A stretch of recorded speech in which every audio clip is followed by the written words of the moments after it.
Today, we're going to dive into a book that might just change the way you think about money forever. It's called The Psychology of Money by Morgan Housel. And its core idea is pretty simple, but also revolutionary. Being good with money has very little to do with how smart you are, and everything to do with how you behave. So let's start with a puzzle, one I'm sure you've thought about. Why is it that some people with huge incomes end up completely broke, while others, maybe with pretty modest salaries, manage to build incredible wealth?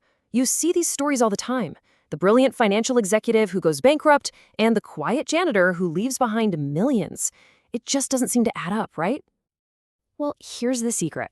The answer isn't hiding in some complicated spreadsheet or financial formula. It's in our heads. It's about our own personal history with money, our pride, our fears, and yeah, even our ego. See, financial success isn't a hard science. It's actually a soft skill. To really get this, let's look at a story from the book that just perfectly captures this whole idea. It's a tale of two very real and very different men, a janitor and a top executive. On one hand, you've got Ronald Reed. He spent his life fixing cars and sweeping floors. He lived a really simple, humble life, saved what he could, and just patiently invested it. When he passed away, this quiet janitor left an $8 million fortune to his local hospital and library. Then, on the other hand, you have Richard Fiscone, a Harvard-educated Merrill Lynch executive. He lived this incredibly lavish lifestyle, took on huge amounts of debt to make his massive home even bigger.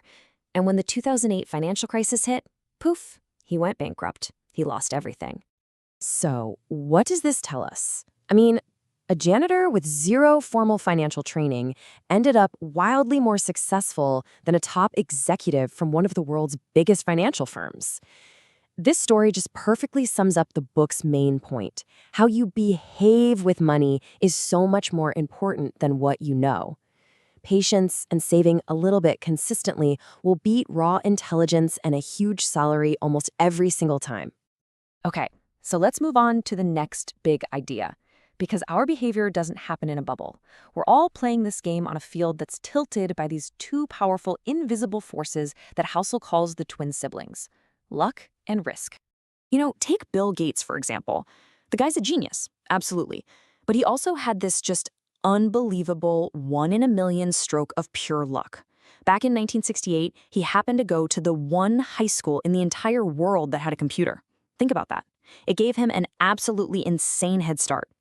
But luck has a dark twin, and its name is risk. Bill Gates' best friend at that school was a kid named Kent Evans. He was just as smart, just as passionate about that computer. The two of them were going to start Microsoft together. But before he could even graduate, Kent died in a mountaineering accident, a 1 in a million tragedy. You see, the exact same force, 1 in a million, working in completely opposite directions. And this teaches us something really profound when we look at our own financial situation, or when we judge others. We have to remember these hidden forces are always at play. As Housel says, nothing is as good or as bad as it seems. It means we need a little humility when we succeed, and a little forgiveness for ourselves when we fail.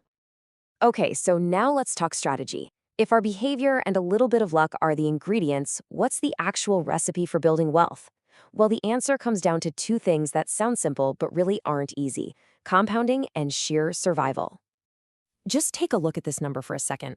$81.5 billion. You know what that is? That's the amount of Warren Buffett's net worth that he earned after his 65th birthday. It's a number so huge, our brains can't even really make sense of it. Now, everybody knows Warren Buffett is a fantastic investor. That's a given. But his real superpower, his secret sauce, it's not just his investing genius, it's time. He started investing when he was just 10 years old, and he simply never stopped. He got good, solid returns, and he was able to just keep it going uninterrupted for decades and decades. And you can see it right here in this chart. It's incredible. For decades, his wealth is growing steadily. But then, toward the end of his life, it just explodes. It goes vertical. That is the magic of compounding. The real key isn't chasing the highest possible returns. That usually just gets you in trouble. It's about getting pretty good returns that you can stick with for the longest possible time. But, and this is a huge but, To let compounding do its magic, you have to survive long enough to see it happen. And this is a really important point. Getting wealthy and staying wealthy are two completely different skills. Getting wealthy often takes optimism, taking some big risks. Staying wealthy, that takes the total opposite. It takes humility, frugality, and a paranoid fear of losing what you've earned. It's all about surviving long enough to let your assets do the work for you. So all of this brings us to what I think is really the philosophical heart of this book. We've talked about how to make money and how to keep it. But why? What's the point of all this? What's the goal we should actually be shooting for? There's this amazing little story in the book that just says everything. The author Kurt Vonnegut is at a party with his friend Joseph Heller, the guy who wrote Catch-22. And Vonnegut points out that their billionaire host made more money in a single day than Heller's famous novel had earned in its entire history. And Heller's response is just perfect. He says, "Yes, but I have something he will never have. Enough." And that single word, enough, is so critical because probably the hardest financial skill there is getting the goalpost to stop moving. We're constantly comparing ourselves to others, and it's a game you can never, ever win. That endless hunger for more is what pushes smart people to take dumb risks and end up with nothing but regret.